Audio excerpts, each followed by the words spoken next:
군인들이 예수를 십자가에 못 박고 그의 옷을 취하여 네 깃에 나눠 각각 한 깃씩 얻고 속옷도 취하니 이 속옷은 호지 아니하고 위에서부터 통으로 짠 것이라. 군인들이 서로 말하되 이것을 찢지 말고 누가 얻나 제비 뽑자 하니 이는 성경에 그들이 내 옷을 나누고 내 옷을 제비 뽑나이다 한 것을 응하게 하려 함이로라. 군인들은 이런 일을 하고 예수의 십자가 곁에는 그 어머니와 이모와 글로바의 아내 마리아와 막달라 마리아가 섰는지라. 예수께서 자기의 어머니와 사랑하시는 제자가 곁에 서 있는 것을 보시고 자기 어머니께 말씀하시되 여자여 보소서 아들이니이다 하시고 또 그 제자에게 이르시되 보라 내 어머니라 하신대 그때부터 그 제자가 자기 집에 모시니라. 아멘.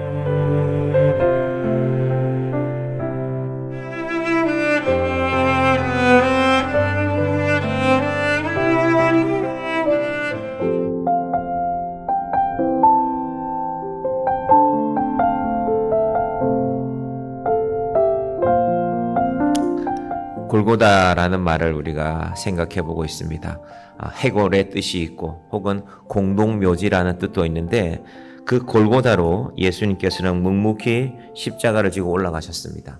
그런데 그 골고다가 사실은 예수님만 가시는 길이 아니라 모든 인생이 가는 길이 바로 골고다라고 말씀드렸습니다. 안타깝지만 사실은 오늘 태어난 이제 눈도 뜨지 못한 그 아이의 가는 길도 골고다가 되는 것입니다. 그 일에 아무도 부인할 수가 없는 것입니다. 그래서 골고다는 모든 인생들의 종착지다 그렇게 부를 수 있을 것입니다. 그런데 그 골고다에서 예수님께서 십자가에 달리시고 피를 흘리셨습니다. 그래서 골고다에 세워진 예수님의 십자가를 우리가 이 아침에 한번 다시 생각해 봅시다. 예수님의 십자가에서 주님이 흘리신 보혈이 그 땅으로 흘러 내려갔습니다. 그렇게 함으로 죽음이었던 그 땅이 생명으로 부활의 영광의 자리로 변하는 것입니다. 여러분 이것을 믿는 것이 믿음입니다. 여러분 그런데 골고다에서 그렇게 예수님이 피를 흘리셨으니까 그때 골고다에 있었던 모든 사람들 예를 들면 오늘 본문에 나오는 로마 군인들도 다 구원받고 영원한 생명을 누려야 되는 것 아닙니까? 그런데 그렇지가 않습니다. 모든 사람이 다 얻는 것이 아니라 예수님의 보혈이 흘러내려 적신 그 땅, 그곳이 바로 생명을 얻는 땅이고 그 예수님의 보혈을 믿는 것을 우리는 믿음이라고 부르는 것입니다. 그것이 바로 믿는 자가 누리는 영광입니다. 자, 오늘 그 자리에 누가 있냐 하면요. 23절 가봅니다. 군인들이 예수를 십자가에 못 박고 그의 옷을 취하여 네 깃에 나눠 각각 한 깃씩 얻고 이건 예수님의 겉옷을 말하는 것이죠. 겉옷은 그때 겉옷이라는 거 오늘날처럼 이렇게 소매가 있고 이런 것보다는 그냥 네모난 천을 구멍을 뚫어 놓는 것입니다. 천을 보자기 같은 걸 이렇게 해놓고 한번 바느질 하면은 이렇게 뭐가 됩니까? 둥근 원이 되는데 그 원의 윗부분을 좀 줄이고 옆에 구멍을 내면 옷이 되는 것입니다. 그 예수님의 옷을 네 깃에 나눠 한 깃씩 얻었다. 4등분해서 나눈 것입니다. 그 당시에 이것은 말하자면 오늘 로마 군인들이 말하자면 좀 특별한 일을 하는 겁니다. 사형당하시는 예수님을 따라서 골고다까지 올라가고 그리고 예수님 돌아가시고 나면 그 시체를 수습하고 이런 일들이 다 로마 군인들에게 책임이 있기 때문에 일종의 특별 업무를 하는 것이고 그 특별 업무에 대한 몫이 뭐가 지어지는가? 죽은 사람의 옷을 나눠서 가지는 것입니다. 그런 일이 지금 벌어지고 있는 것입니다. 그런데 이 옷이 좀 괜찮은 옷입니다. 속옷도 취하니 이 속옷은 호지 아니하고 위에서부터 통으로 짠 것이라. 보통 바느질해서 만드는데 통으로 짠 말하자면 고급 속옷을 그것마저도 나누어 가지는데 그런데 뭐라고 말하는가? 24절 보십시오. 군인들이 서로 말하되 이것을 찢지 말고 누가 얻나 제비 뽑자 하니 당시의 천조각들은 찢어서도 팔 수 있지만 찢지 않는 것이 훨씬 가치가 있는 것이죠. 옷의 이 천의 부피도 커지는 것이고 면적도 커지는 것이고 그 자체로서 가치가 있는 것입니다.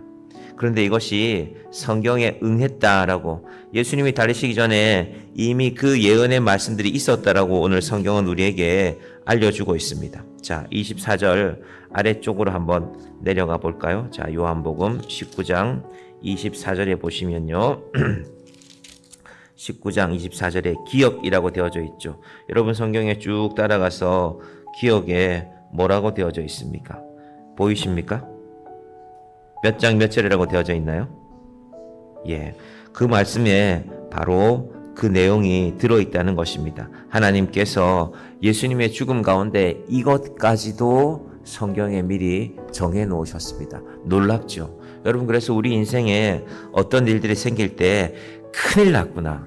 여러분, 예수 믿는 사람은 큰일 날 일이 없는 게 맞습니다. 우리는 제일 큰일을 알고 있으니까, 예수 믿고 하나님의 영광을 얻고 구원받는 자로 사는 것이 큰 일이고 다른 일들은 작은 일들입니다. 여러분, 그런 믿음이 있기를 바랍니다.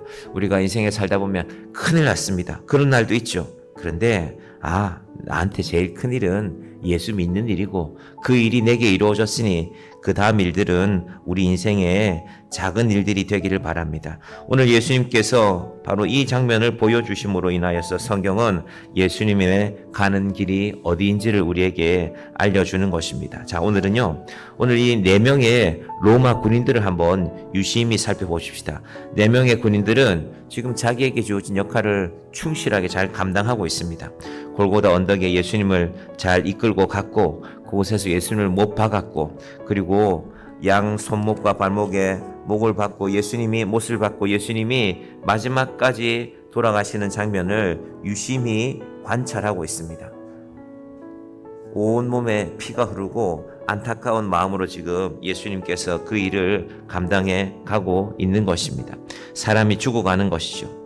여러분, 한 사람이 죽어가는 것보다 엄숙한 순간이 어디 있겠습니까? 그런데 그 엄숙한 순간에 로마 군인들은 뭘 한다고요? 예수님의 옷을 나눠서 팔고 있습니다. 이것이 지금 이 자리에서 벌어지는 일입니다.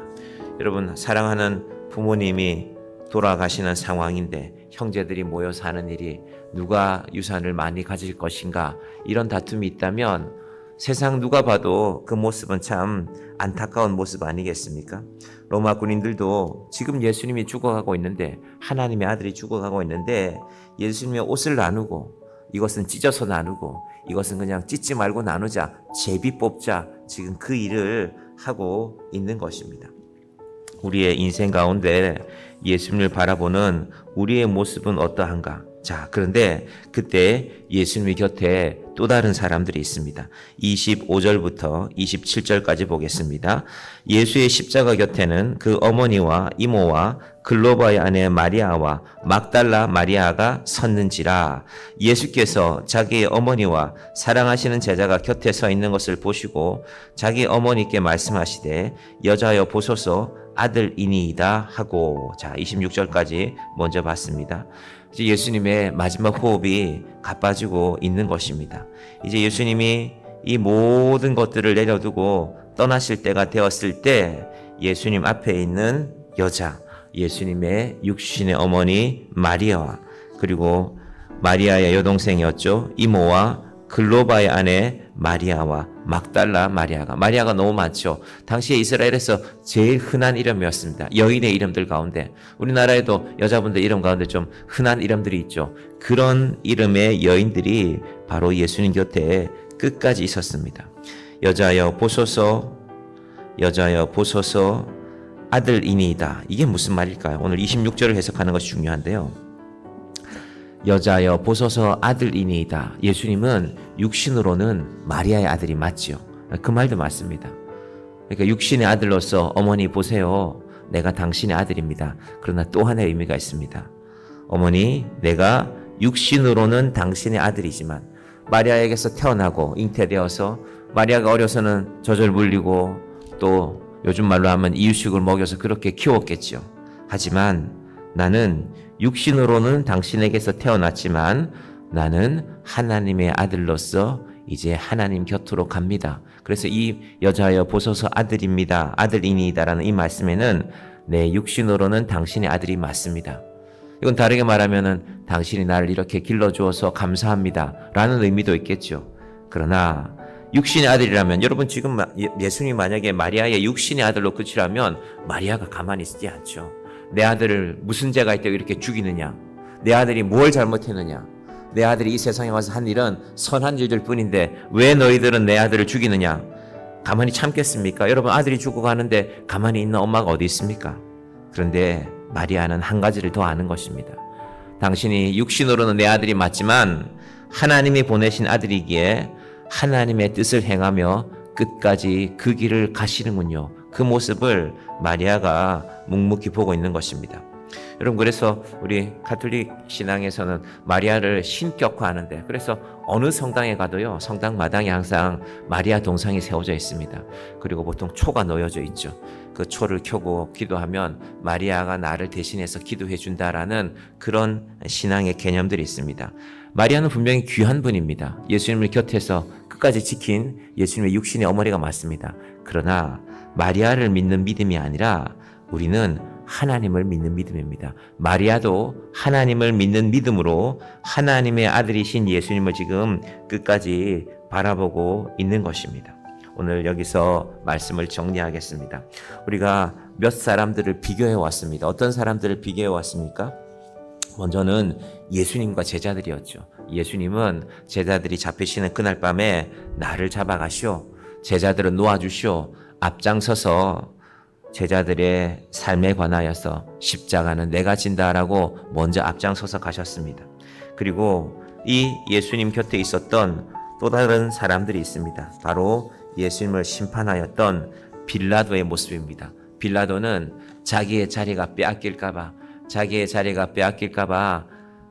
결국은 예수님을 이스라엘 군중들에게 내어주고 말았습니다. 제자들도 그랬죠. 나는 모른다. 베드로도 예수님을 3번 부인했지요. 그리고 오늘 마지막에 예수님의 육신의 어머니 마리아와 이 로마 군인들을 한번 살펴보십시다. 육신의 어머니 마리아는 끝까지 예수님을 따라왔습니다.